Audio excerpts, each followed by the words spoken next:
大胆假设，小心求证，合理质疑，颠覆历史。大家好，我是陈启蒙，今天又来帮各位颠覆历史了。那今天要颠覆的主题是什么呢？那就是岳飞。那一讲起岳飞，大家应该都会千古同叹，因为他忠心为国，赶走金人，但是却被宋高宗以莫须有罪名害死。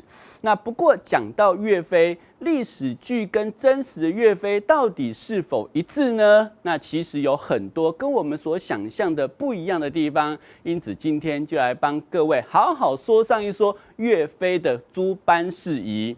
那首先我们来看看岳飞的长相。那在历史剧中，大部分都是这样的一个形象，就是说他是一个蓄须的美男子。可是真实的岳飞真的是长这样子吗？似乎并不是哦，因为在南宋刘松年的《中兴四将图卷》里面，他提到了4个名将，分别是刘光世、韩世忠、张俊跟岳飞。那我们可以来先看看岳飞的长相。那岳飞就是这一位。那这一位岳飞，你可以注意到他的脸超大，有没有国字脸的感觉？还有双下巴，而且他的身材也偏胖，好像还有个胖肚子，对不对？所以你看哦，相较于4将来这一字排开，你有没有发现他是这么多人里面唯一最胖、最魁梧的？所以岳飞是不是蓄须的美男子，在这个地方就被质疑了。那我们来顺便看看史料中的记载。那清阮元《石渠随笔》里面有特别提到说，岳飞面大而方，广而疏眉，两颊甚丰，目圆鼻尖，至口以下，纵宜甚长，无疵须。所以由这个地方我们可以看到，他是国字脸、双下巴，而且重点是没有胡须，跟我们刚才所看到的画像或者是历史剧是完全不一样的形象。那在《宋史》里面是有提到韩世忠的画像，那可以看看他的外表的描述，说他是风骨伟岸，目顺如电。那这样的一个描述应该算是美男子吧，对不对？可是很有意思，同样是宋史哦，在《岳飞传》里面却完全没有提到他的长相，只有提到他的气节、沉默寡言、性格，还有武力有多高强，力气有多大。那所以由这个地方我们可以看得出来说，在岳飞的长相而言，宋史真的觉得没有什么特殊之处，所以无法为他做详细叙述。因此呢，在这里就要破除大家对岳飞的印象，就是说，第一个，他并没有蓄须，而且他的长相似乎也并没有像我们所传言中的美男子的形象。那以此来看，长相就已经有很大的差异了哦。那再看看岳飞背后的刺字，我们都知道岳飞背后有刻4个字，那一般而言，有人认为是精忠报国，有人认为是尽忠报国，到底哪个版本才对呢？其实是尽忠报国。为什么？因为《宋史》里面就记载得非常清楚了。那说是秦桧把岳飞抓过来之后，叫何柱好好审问，看他有没有犯什么过错。这个时候，岳飞列赏以备示助，意思就是说他阵列的衣裳以备来给何柱看。那结果何柱一看，上头有4个大字，就是尽忠报国，而且还深入肤里。所以由这个地方就可以肯定一件事情，就是岳飞背后真的有4个字，而且是尽忠报国。可是这是什么时候刻的？是谁刻的？在《宋史》里面并没有提到。那不过尽管史料没有提及，但是民间有传闻是谁刻的呢？就是他的妈妈姚氏。那不过这样的一个说法其实也有争议，为什么？因为岳母姚氏其实是一个农家女，那一个农家女不太认识字，怎么有办法去刻这个字？那如果要刺字还要深入肤里的话，那是不是也要有专门刺青的技术才可以？可是岳飞的母亲是一个农家女，哪会具备这种刺青的技术，对不对？所以因此呢，岳飞母亲为岳飞刺这4个字，其实是不太可能的。那有一种情形是有可能，就是岳母请人来帮岳飞刺字。那如果是这样的话，请来的应该也是专业刺青师，因为在宋代刺字可是一门高深的手艺，一般人是做不到的，因为他们的笔墨都很有讲究哦，他要以松烟墨入管针，然后呢在肌肤上画字，画完字之后再刺下去，让那个墨深入肌肤里，然后涂上药酒，这样才可以。那想想这个过程还蛮繁琐的，那如果是一般百姓根本没办法做到，对不对？好，那不过岳飞背后还有刺字的话，还有另外一种传说。那这样的一个说法是说，他是因为募兵制而来，刺字为兵。为什么？因为宋代采行募兵制，讲的简单一点，就是花钱请正规军来当兵就对了哈。那不过因为宋太祖赵匡胤重文轻武嘛，所以一般的人都不愿意当兵。那因此呢，那找来的兵员素质就不是很好，那良莠不齐，那有游民啊、平民啊，甚至罪犯啊，那这些人因为素质不佳，逃兵的几率也比较大，所以宋代的制度就会刺字为兵。那一开始是在他的脸上刺青，那后来觉得这样子有可能引来民间歧视，然后才由大臣建议改其他比较不显眼的部位。那有些是刻在手臂上，有人是刻在手背上，也有刻在手心，甚至虎口上。那因此呢，这样的一个刺字为兵，讲的简单一点，就是要防止士兵逃兵就对了。而且为了要方便辨识，那所以他们一般而言刺的不会是其他内容，一定是部队的番号，而且刺的部位也都是比较显眼的地方。那我们以此来看看岳飞刺的字，那他刺尽忠报国本身就跟部队番号无关了，再加上他刻的部位是在背上，那在背上你穿上衣服就什么都看不到啦。所以以岳飞的刺字内容跟部位来看，说是宋代刺字为兵的制度，很显然并非事实。那我个人认为啦，就是说，岳母可能很担心岳飞进入军中之后被这个大染缸所影响，然后学坏了，所以特别勉励他，你加入军中之后要好好的尽心为国。那这样的一个主张也不是随便说，因为在岳珂，也就是岳飞的孙子，著了一本书，叫做《金陀粹编》。那这本《金陀粹编》其实是岳飞被平反之后，由他的孙子整理他祖父的事宜，把它整理而成，所以里头算是岳飞的蛮原始的资料。那上头就有特别提到说，岳母姚氏特别有勉励岳飞从容报国。那因此，我个人认为，就是说，正因为岳母有这样的叮咛，所以岳飞去刺字，或者是他取得岳母的同意，去请人在背上刺字。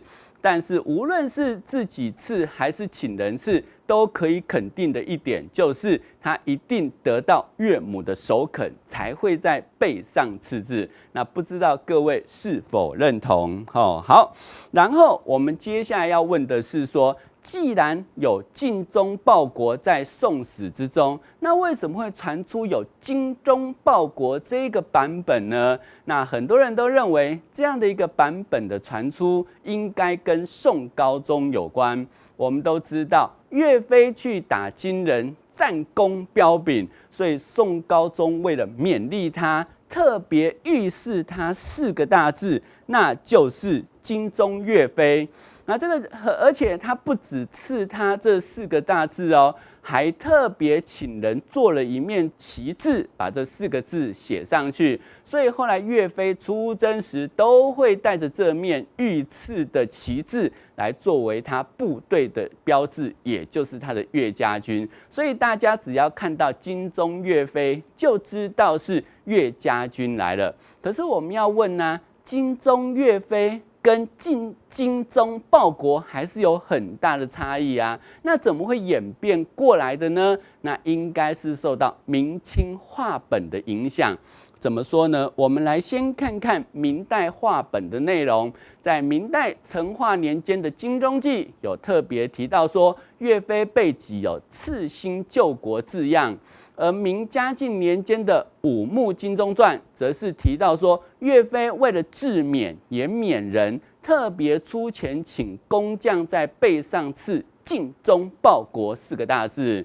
然后明末冯梦龙的《金钟旗传奇》则是有提到说，岳飞后面的“精忠报国”4个大字是岳飞叫他的部下张宪所赐，所以至少到明末的时候就衍生出“精忠报国”的说法。而且在这里我们可以发现说，赐的人就有2种版本，一种是岳飞请工匠来赐，一种是岳飞叫他的部下张宪来赐。可是到明末都还没有出现过岳母赐字这样的一个说法，什么时候才出现呢？那是要到清代的时候，因为在清代话本乾隆年间的一本《金钟说岳》里面，第22回目就有提到说，赐金钟岳母训字，所以这才出现了岳母赐字的说法。因此，这就是为什么会有精忠报国以及岳母赐字的由来。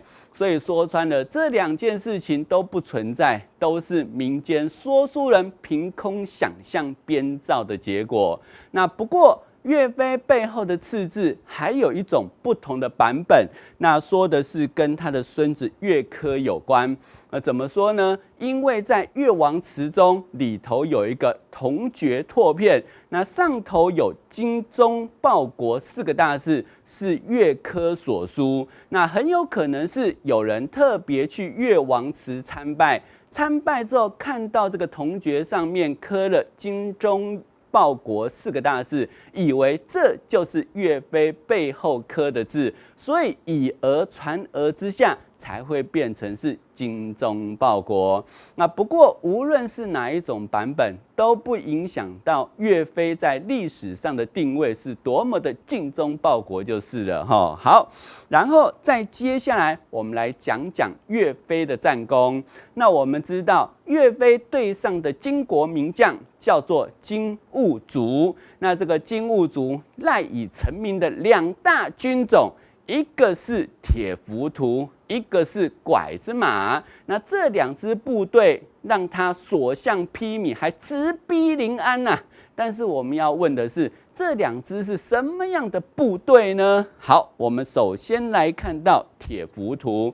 那佛家里面把塔说成浮屠，那所以铁浮屠就是铁塔的意思。所以顾名思义，这个铁浮屠就是全身包满盔甲的兵种，也就是重装骑兵就对了。而且不仅是士兵身穿重甲，只露出眼睛，就连他所骑的马也是身披重甲，只有4只马腿，没有盔甲保护。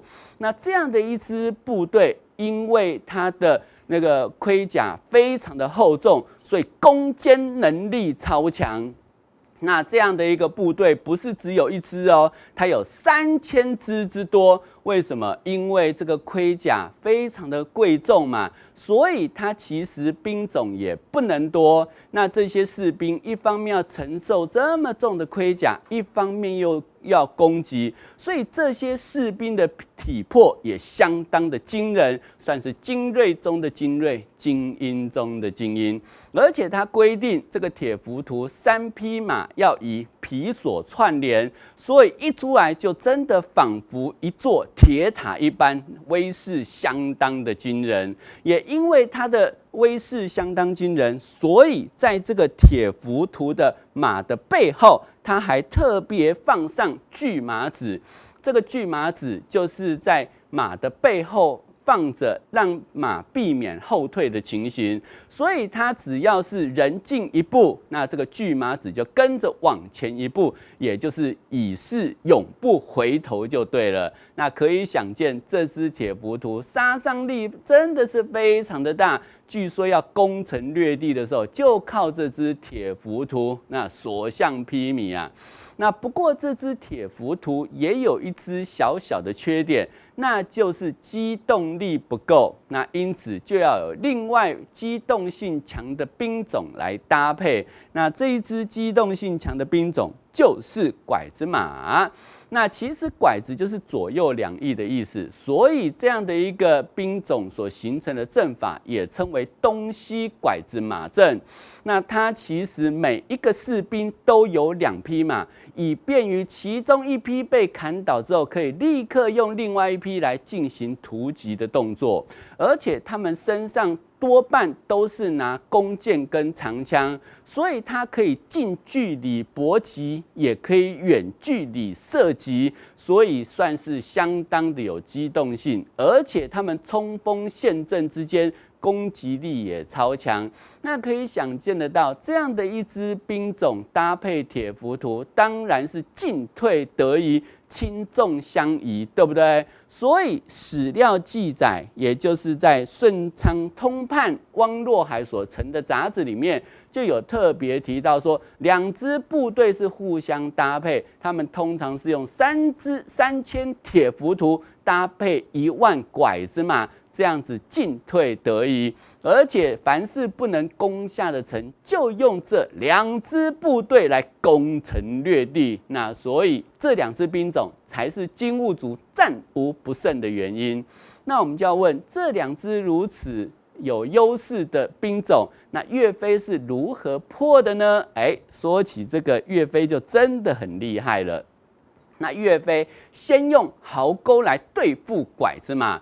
那我们知道拐子马冲锋力超强，机动性超强，所以它可能在急切之间是看不到地上的状况。那因此地上如果用稻草铺着，然后去做掩饰，来做一个壕沟的话，里头放上监视签那这样子拐子马过去的时候，不小心跌进去也就算了，还会被尖刺刺伤或刺死，所以这就大大削减了拐子马的机动性。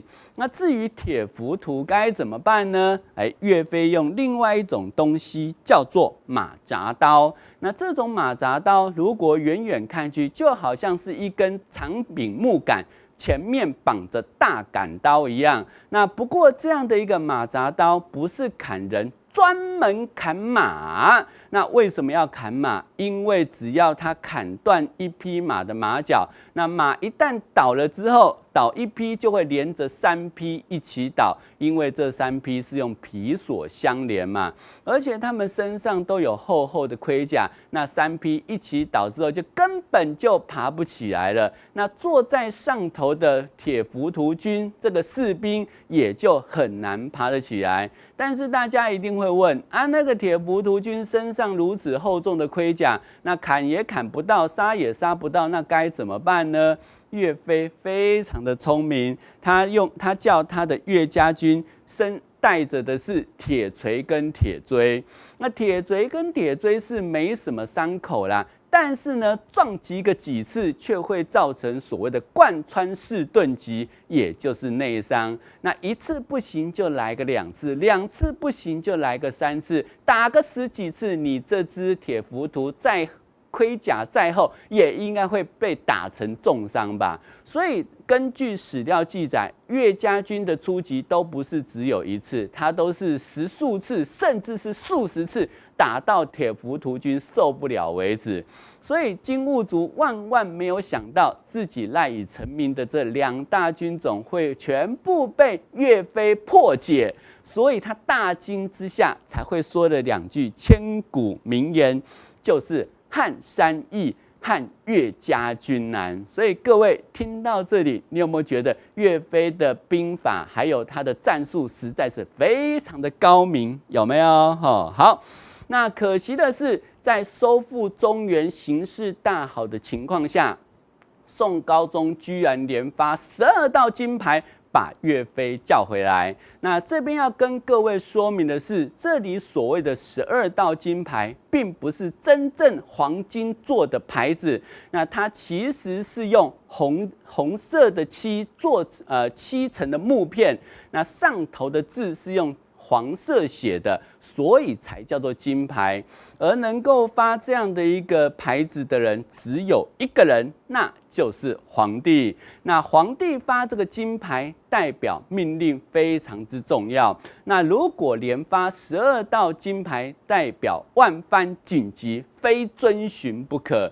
所以根据《宋史》记载，那当时岳飞1天之内收到12道金牌，就知道说自己再也没有办法乘胜追击了，所以他非常的愤慨，东向再派，泪流满面，哭着说：10年之功毁于一旦啊！也就是说，我过去这么辛苦的打仗，都快要收复了哦，结果就功亏一篑了哈。好，那岳飞后来回到首都临安之后，随即被抓起来，然后被秦桧秘密害死于风波亭这边。那据说岳飞在死前还要来纸笔，那慷慨激昂写了8个大字：天日昭昭。天日昭昭，也就是说，他问心无愧，自认自己无罪，就算是死到临头，也完全不改他英雄本色就对了。那不过在这里，我们却又衍生了一个问题，那就是秦桧以莫须有罪名害死岳飞啊，这个莫须有到底是什么意思呢？那一般的解读是说，它是也许有，或者是根本没有。我们来看看这个史料中的说法哈。好，这个史料中的说法呢，说这个莫须有是怎么来的呢？在《宋史·岳飞传》里面有提到说，韩世忠，也就是同为抗金名将的他，特别跑去找秦桧去质问他说到底怎么回事？那秦桧告诉他说，妃子云与张宪书虽不明，其事体莫须有。也就是说，这个事情是也许有，或者是根本没有。那于是韩世忠就回复啦，莫须有3字，何以服天下？那于是我们把刚才说也许有或根本没有这样的一个说法套入到这样的一个情境之中，我们可以发现这样说法有点怪怪的。怎么说呢？韩世忠跑去质问秦桧，结果秦桧告诉他说，这件事可能有吧，或者是根本没有吧，那不就摆明了告诉韩世忠说我在诬陷岳飞吗？那因此呢，这样的一个说法还原到对话的话，其实不太说得通。那不过还有另外一种说法是李敖先生所提出。那李敖先生他特别去研究了宋代当时的语法，他认为这句话应该要拆开来看。那他认为说，其实应该是莫须有。莫须是什么意思？在宋代口语之中，那它是难道不的意思。所以在宋代许多的史料都有提到莫须这2个字。那于是我们还原到他的对话，那莫须有就变成是难道没有吗？那我们把这个难道没有套入到这个对话，我们来看看合不合理哈。也就是说，韩世忠去质问秦桧，那秦桧回复他说，这件事情难道没有吗？各位，你看这个反问的语气一出来，那韩世忠当然也就被当场问倒了，对不对？所以他只能回答说，但是说莫须有也不是肯定一定有啊，那你怎么能够服天下呢？各位，这样的一个李敖先生难道没有的说法，是不是更合理了呢？好，那这样的说法，那我个人认为是相当的有可信度。不过近年来在北京青年报里面有刊出一篇文章，那这篇文章就是千古疑案莫须有一文。那在这篇文章之中，他提出了一种说法，是跟刚才的说法完全不一样的。那这种说法就是说，其实这个莫须有根本就可以从字面解释，也就是不须有的意思。为什么呢？因为君要臣死，臣不得不死嘛。宋高宗的旨意，谁敢违背？所以不需要有理由。你韩世忠有任何问题的话，去找皇帝就对了哈。那所以由这样子来看，似乎也能够言之成理。那不过就秦桧跟宋高宗的互动来看，我们可以发现说，宋高宗从来没有亲自自己出面或下令说，自己要杀了岳飞，都是秦桧揣摩上意之后去直接自己这么做。那因此，那说秦桧他说，把这样的一个不须有这样的一个回答给韩世忠的话，那就摆明了要韩世忠去找宋高宗去讨个理由。那这样子说起来，似乎不太合宋高宗跟秦桧之间的互动，对不对？那因此，我个人认为说，李敖先生的说法，也就是难道没有，是比较符合莫须有真实的含义的。那当然，这个岳飞到底是谁害死的呢？那一般都认为是秦桧嘛，对不对？可是呢，是不是真的是秦桧呢？其实也有很多人质疑。为什么？因为秦桧跟岳飞算是文武高官，那两个人地位相当，那秦桧哪有这个权利可以杀死岳飞？如果他背后没有人，他哪有这个胆子敢这么做？所以大家都直指他背后的藏镜人就是宋高宗。但是令我们好奇的是，宋高宗为什么要这么做呢？那有两个原因。那一来是岳飞一直要去迎二圣，也就是迎回徽宗跟钦宗，可是他没有想到说，如果把徽宗跟钦宗迎回来的话，那现任皇帝宋高宗的皇帝之位就没了，那他的宝座没了，他当然会不开心，对不对？那二来是当时宋高宗急于跟金人议和，那金人开出来的条件说，你要议和可以先杀了岳飞再说，因为岳飞是主战派，那我要跟你和谈，那就要找主和派的秦桧来谈谈。那宋高宗一来可能认为岳飞会拥兵自重，那二来也正好顺应金人的要求，还尽快议和，所以他杀了岳飞，等于是一举两得嘛，对不对？那因此是否是宋高宗，那其实还有待研究，但是可以肯定的是，宋高宗一定脱不了关系，也就是说，他也是害死岳飞重要的一员就对了。好，那我们知道说，岳飞后来被秦桧害死于风波亭，对不对？那我们要问的是，那他的遗体哪儿去了？有没有人替他收尸呢？我告诉各位，有人替他收尸哦。那这个人就是狱卒韦顺。那这个韦顺一向都非常的仰慕岳飞，所以在岳飞死后，他悲愤异常，那于是就偷偷的趁机把岳飞的遗体背出来。那根据史料记载，也就是《朝野遗迹》里面有特别提到说，这个韦顺背着岳飞的遗体，那出城门到九曲从事之中，把他在这边下葬。那下葬之前，为了做标示起见，还特别把岳飞生前配的玉佩挂在腰间，而且还在他的墓前种上2棵橘树，那一直都不告诉别人。那到了死前才叮咛他的儿子说：“那以后朝廷一定会为岳大人平反，也会悬赏重金来寻找岳飞的遗体。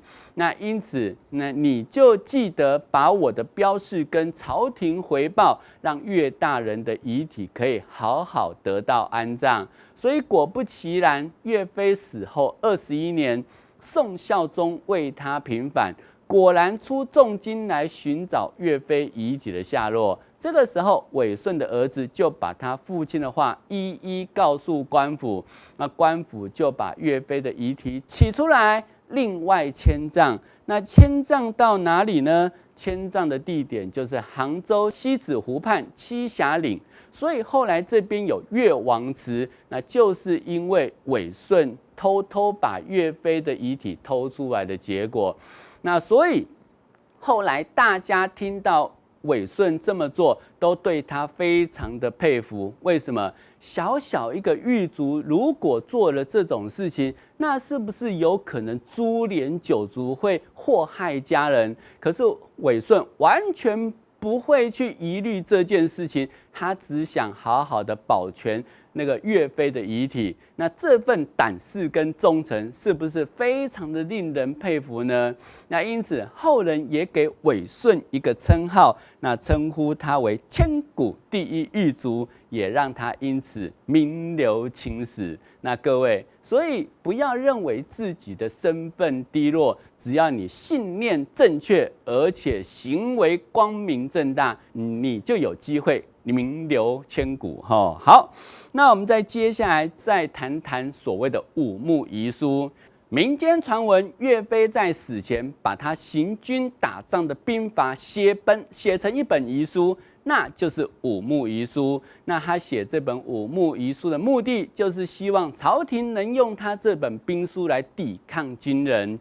那后来这样的一个传闻，有被金庸他老人家写进他的作品之中，说是这本遗书后来被收入官府之中，没收就对了。那后来有一名铁掌帮的弟兄，然后跟狱卒交好，偶然听到这件事情，就找了个机会偷偷潜进官府，把这本五墓遗书偷出来，那希望来抵御外敌。但是还没有来得及发挥作用，那后来铁掌帮就被朝廷镇压。那这位弟兄在重伤之余，就把他藏到一个隐秘的山洞。那后来因缘际会，被郭靖跟黄蓉得到，那用这本五墓遗书来抵抗蒙古铁骑达10多年，然后黄蓉在死前把它放进了一把刀里面，那这一把刀就是屠龙刀。所以我们可以看到上头还有几句话说：“武林至尊，宝刀屠龙，号令天下，莫敢不从。”那说的就是暗喻着里头有这本兵书，谁能够拿到这本兵书，就能够取得天下，号令天下，莫敢不从。那所以这样的一个说法，当然是金庸他老人家巧心编造的结果，那纯属虚构。那这本拳法书到底是怎么来的呢？这就要讲到岳飞武功的由来。我们都知道，岳飞师承周同，而周同是少林大师的弟子，所以他后来收岳飞为徒之后，把他所有的武功都传给岳飞，而岳飞在他的悉心教导之下，也尽得他的真传。那不过我们都知道，后来岳飞有从军嘛，在行军打仗之际，也见到不少兵法，所以岳飞后来有吸取多家拳法的精华，后来再加以去芜存菁之后，编出一套拳法，就是岳家拳。那所以后来这个岳家拳，他就把它拿来教给他的弟兄们和他的部下。那不过在他死前呢，据说他为了怕自己的生平绝艺失传，所以特别把它编成一本拳法书交给他的儿子乐正以及乐庭。然后乐正、乐庭后来隐居之后，那把这本权法书重新整理出来的这本权法书就是五木遗书。所以并不是像金庸他老人家说是这个兵法书或者是兵书，而是一本不折不扣的权法书。只不过是这本五木遗书权法书到底后来到哪里去了呢？没有人知道。不过后来这本权法书还是现世了。为什么现世？因为后来有出现了所谓的岳飞第21代后裔乐进。那这个乐进有一天整理他们家的祖坟，也就是位于湖北黄梅县岳家湾的这边的老家。那他在整理的过程中，发现墓室似乎里头有一本书。那他拿起来一看，原来就是这本古抄本的五木遗书。那翻一翻，他才发现原来师传聪的权法书就在这里啦。那于是他后来有贡献给国家哦。那官方是没有提到说这一本五木遗书的古抄本是否属实，也许是后人伪造，也不一定。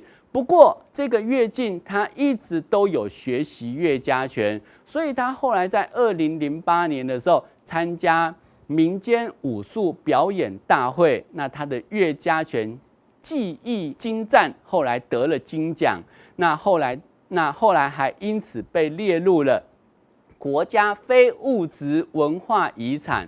那所以也就是说，无论这个五木遗书到底是否属实，但可以肯定的是，岳飞的生平绝艺岳家拳后来有被国家认证，而且可以永世流传。我想岳飞在九泉之下，应该也会稍稍感到安慰吧，对不对？好，然后再接下来我们再来看看油条。那我们早餐的时候，很多人都喜欢吃豆浆配油条，那或者是再夹个烧饼。那我个人也蛮喜欢吃油条的，尤其是喜欢油条配上花生汤。那在吃的时候，就是把油条沾到花生汤里面，这样子拿起来吃，鲜嫩多汁，非常的好入口啊。好，那不过这个油条到底是怎么来的呢？那民间传说是跟秦桧有关啊？为什么？因为据说秦桧害死岳飞之后，百姓人人痛恨呐。那当时在首都临安曾有2个卖早点的摊贩，那他们为了痛恨这个秦桧，就把面团捏成2个面人，那一个做成秦桧，一个做成他夫人王氏，然后把2个面人搅在一起，放到油锅里面炸。那称之为油炸块、油炸鬼。那这样的一个油炸块跟油炸鬼，后来被人看到之后，大家觉得新鲜好奇啊，就跟他们点来，我要来一个油炸块。那于是这个2个小贩就弄出来给他们吃。那吃了之后，感觉滋味不错哦。结果消息传出去之后呢，来吃的人是越来越多了。但是捏面人非常的耗时，怎么办？那于是这2个小贩就做了一点变通，那直接把一团面团切下2小条，不捏成面人的，直接搅在一起，一样当成是秦桧跟他的夫人王氏拿到油锅里面炸。这样的简易版的油炸块一样是称为油炸块。那后来呢，大家还是一样照样排队络绎不绝。那只不过是大家看他们卖得好，也纷纷做起来了。后来流传到外地，那也就开始让这种面食流传开来，也就演变成我们今日的油条。那这样的一个民间传说，说的是煞有其事，可是是否真的是如此呢？似乎并不是。为什么？一来，在南宋以前没有油炸块跟油炸鬼这样的一个名词，最早要到清代的时候才有收录。所以你说那个时候就有这个油炸块跟油炸鬼，而且是由秦桧而来，是不太通的。而且《宋史》也没有提到这段缘由。那因此这样的一个油条是不是由这个而来，其实很值得争议。而且类似的面食时间还很早哦，至少到唐代的时候就已经出现了。所以说这个时候才有出现油条，也令人觉得很奇怪。那不过我们还可以从一本书来做参考。那这本书是南宋遗民吴自牧的《梦良录》。那他曾经住过临安，所以在国家亡了之后，他就把他生活过的情形逐一把它写下来，写成这本《梦良录》。所以《梦良录》是记载南宋首都临安一个生活的很原始的资料。那在里头就有提到各式各样的油炸类小吃。我们来看看油炸类的小吃，在这里头有提到说有素夹儿、油酥饼儿，还有果子。那这些都算是油炸类的食品哦。可是没有油炸块，也没有油炸鬼。那事实上，后来有人根据这里头的东西来进行考证，发现宋代的油炸食品果子其实就是后来的油条。那它的果子其实就是桂哦，所以我们讲说油炸桂，那个桂啊，其实是一个油炸的食品。那只不过这个桂跟块古音是相通的，所以才被人家借过来用。那这个油炸鬼，有人考证很有可能是出自于那个清代蒲松龄的《聊斋志异》。那所以至少可以肯定的就是说，这个油炸块跟油炸鬼在南宋的时候不存在，而且这样的一个油炸块的由来也跟秦桧没有什么直接的关系。所以说油条是因为秦桧而来，那当然更是子虚乌有了哈。所以以后你们吃到油条，不要认为说是跟秦桧有关的哦。好，那不过秦桧生前被人家痛恨，那死后也不得安宁。怎么说呢？那景定健康志说，那秦桧死后葬在牛首山，可是你如果现在真的去牛首山去看的话，却找不到了。为什么呢？一来是因为百姓痛恨他，在他死后没多久就把他破坏殆尽。那再者，也有不少的盗墓贼觊觎。那这些盗墓贼多次光顾，也把他的墓破坏的是面目全非，找不到踪迹。所以后来大家是不知道秦桧墓在哪里的。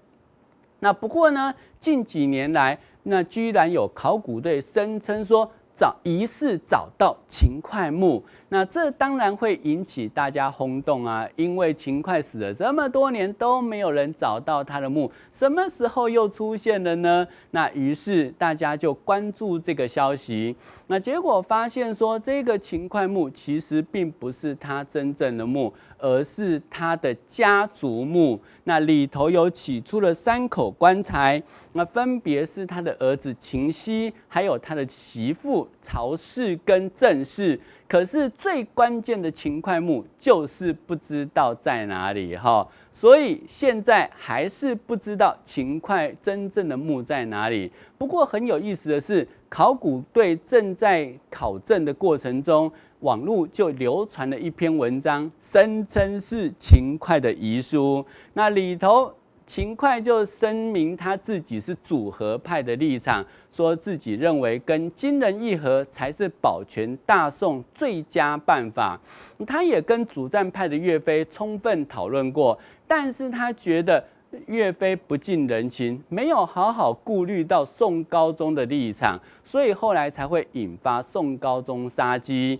那其实秦桧还有想要保全岳家血脉哦，可是宋高宗只是全杀，那他也没办法，只好说莫须有了哈。那这篇文章说的是煞有其事，可是我告诉各位，同样是虚构。为什么？因为后来作者有亲自出来辟谣，说这一篇遗书只不过是他写出来的一篇文学作品，而且在这篇文章的最后面，他还有特别叮咛说是谨慎摘录及转载。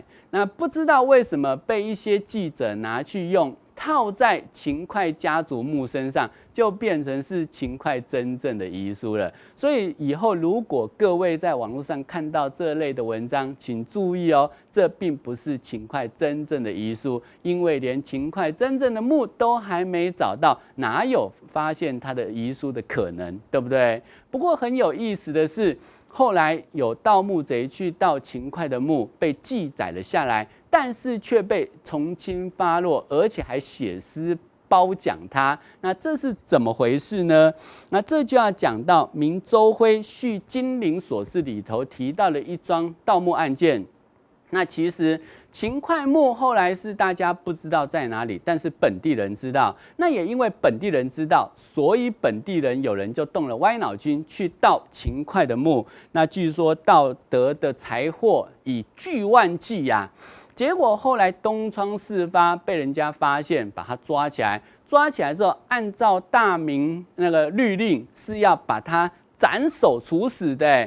结果审判的官员居然从轻发落，减轻他的刑罚。为什么？因为他非常的讨厌秦桧，所以他认为说你盗的好啊，让你从轻发落。那据说后来编这个大明会典的一个官员叫做蔡昂。